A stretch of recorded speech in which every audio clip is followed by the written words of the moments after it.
Hi everyone, welcome to Sanskrit Education Department. Hello students, I am Savita. In this video, we will study class 12 Flamingo book poem to an elementary school classroom in a slum, part 3rd, written by Stephen Spender. This is a very important poem from examination point of view and it is difficult also, so please pay attention. So please go through the video carefully so that you get understand the entire poem. जैसे कि मैंने इस poem के 2 part पहले बना दिए हैं, उनमें मैंने जो इस पोइम का इंट्रोडक्शन है वो दे दिया है। ये पोइम इसमें पोइट ने हमारी सोसाइटी में जो सामाजिक इनइक्वलिटीज़ है उनके बारे में बताया है। There is social gap in rich and poor, यानी हमारे समाज में अमीर और गरीब में एक सामाजिक गैप है। उसी सामाजिक गैप को इस पोइम के माध्यम से बताया गया है। इस पोइम में पोइट बताते हैं कि झोपड़पट्टी में जो रहने वाले बच्चे हैं वो स्कूल तो जाते हैं, लेकिन उनके स्कूल कैसे हैं, उनके क्लासरूम कैसे हैं, उनकी लाइफ कैसी है और उनकी लाइफ जैसी क्यों है, इन सभी चीज़ों को इसमें कवि ने बहुत ही सुंदर तरीके से पेश किया है। और पोइट ने हमें एक रेजुलेशन भी दिया है कि किस तरह से इन बच्चों की ज़िंदगियों को सुधारा जा सकता है।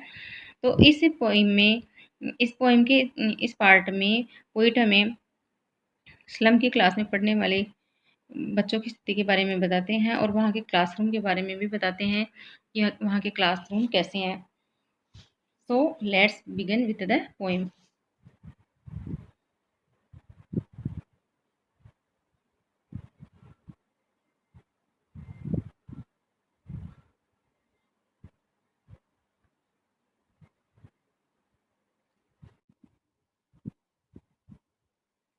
Full life that slyly turn in their cramped holes, from fog to endless night, on their slag heap. These children wear skins peeped through by bones and spectacles of steel, with mended glass like bottle beads on stones. All of their time and space are foggy slum, so blot their maps with slum as big as doom. Lives यानी बच्चों की lives slightly means ट्रिकीली, चालाकी से। Cramped means crowded, भीड़ भाड़ से भरे हुए। Holes here refer to the homes, holes here refer to the homes. यहाँ पर पोइट कहते हैं कि बच्चों की जिंदगियाँ उनके घरों तक हैं। उनके घर क्राउडेड हैं, यानी कि छोटे छोटे घरों में बहुत सारे लोग रहते हैं। तो ये सब बच्चे अपने अपने घरों में क्रैम्प होकर रहते हैं और इनके पास इन घरों से बाहर निकल कर जाने के लिए और कोई जगह नहीं है। अब जब वो इस स्लम में रह रहे हैं तब उनका जीवन फोगी हो गया है और यहाँ से लेकर एंडलेस नाइट तक कभी भी ख़त्म नहीं होने वाली रात, यानी उनका जो जीवन है वो फोगी हो गया है, अंधकार में हो गया है। और उन एंडलेस नाइट यानी ये ऐसी रात है जो कभी भी समाप्त नहीं होने वाली है, यानी उनका जीवन इतना अंधकार में हो गया है जो कभी भी समाप्त होने वाला नहीं है। उनकी जो लाइफ है वो एंडलेस नाइट है, कभी भी ख़त्म नहीं होने वाली है। उनकी लाइफ में अंधेरों के अलावा और कुछ भी नहीं है। यहाँ पर पोइट कहते हैं कि उन बच्चों की ज़िंदगियाँ छोटे छोटे क्राउडेड घरों में बंद होकर रह गई हैं। स्लम की जो धुंधली ज़िंदगी है वहाँ से उनका क्या फ्यूचर है, अंधेरे के अलावा उन बच्चों के फ्यूचर में और कुछ भी नहीं है। यहाँ पर poet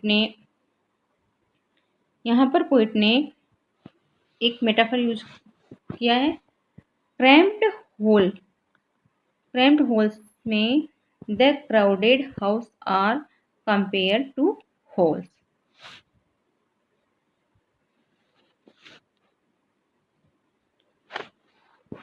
On their slave heap, these children wear skins peeped through by bones and spectacles of steel with mended glass like water beads on stones. Slag means बहुत ही वीक, बहुत ज़्यादा कमज़ोर। और हीप मीन्स ढेर। Spectacle means your glasses I where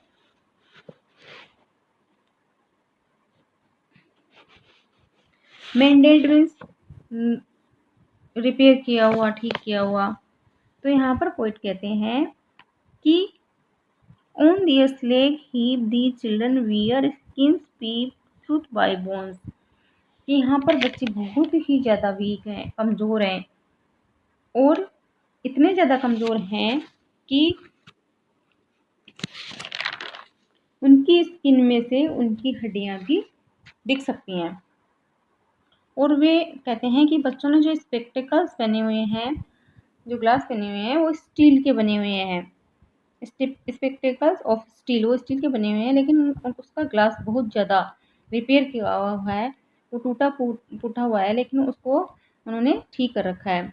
उनके glass के टुकड़े बाहर निकले हुए हैं, और उनके चश्मे ऐसे लग रहे हैं जैसे कि like bottle bits on stones.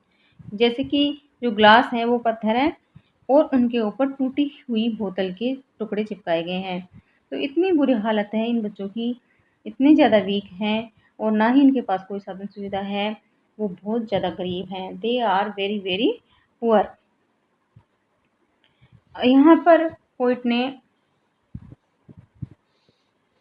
Simile का यूज किया है, glass of the spectacles has been compared to stone. Then we can also see alliteration. Alliteration in repetition of consonant sound into conjunctive words.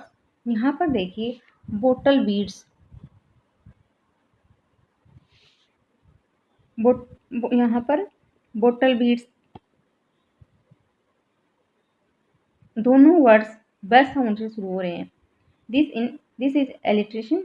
यहाँ पर by bones में भी B word 2 बार आया है, तो हम कह सकते हैं कि एलिट्रेशन देखने को मिलता है। Further the poet says all of their time and space are foggy slum, so blot their maps with slums as big as doom। Plot means निशान लगाना। यहाँ पर पोइट कहते हैं कि in all of their time, इन बच्चों का सारा समय, इनकी सारी जिंदगी, and space are foggy slum, सारी जिंदगी इन झोपड़पट्टी की धुंधली जो गलियां हैं उनमें ही बीत जाएगी। और वे कहते हैं कि इन बच्चों के क्लासरूम का जो मैप है उस पर भी बड़ा निशान लगा देना चाहिए, और ये निशान बहुत बड़ा होना चाहिए, एज बिग एज डूम।